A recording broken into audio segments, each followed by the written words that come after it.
திண்டுக்கல் சீனிவாசன் தானே. அவருக்கு எவ்வளோ அவர் ஆசையை சொல்றாரு பார்த்தீங்களா இல்லையா? முடிச்சு போடுங்க இந்த பழனிசாமியை, நான் மந்திரியா இருக்கிறப்ப என்னை பல முறை எடுத்துருவேன் மிரட்டினாரு. இவருனா வனத்துறை மந்திரியா இருந்தாரா? நிறைய முறைகேடு புகார்லாம் வந்து இவரை மிரட்டினதெல்லாம் பார்த்துருக்கோம். அதனால இந்த பழனிசாமியை வந்து எப்படியாவது பிடிச்சி போடுங்க, அவர் சொல்றதுலேயே தெரியுது. பிடிச்சி போடுங்களா அப்படின்னு சொல்றாருல்ல, அவர் ஆசை. அதை திமுக ஆட்சி தானே நிறைவேற்றணும். பிடிச்சி போடுறது யாரு? இப்போ செங்கோட்டையனை பிடிச்சி போட முடியும்? ஏன் சார், உங்களுக்கு நல்லா தெரியும்.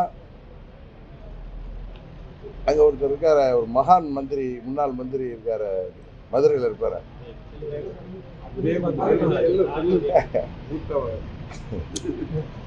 அந்த மகான் பேசுவார்ல, எங்க சிடி கேசட் விட்டுக்கிட்டே இருக்காரு. யாரும் தூக்கி கொட்ட வச்சிடுறானா இல்லை வீரப்ப ஸ்டைலில் ஏதோ பண்றாரா சார்? அது எடுத்து படிக்கிறாரு.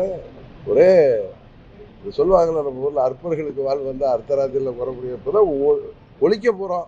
இருந்தாலும் ஆட்டம் தாங்கலை. அது அலைய போகிற விளக்கு மாதிரி தெரிஞ்சுக்கிட்டு இருக்காங்க.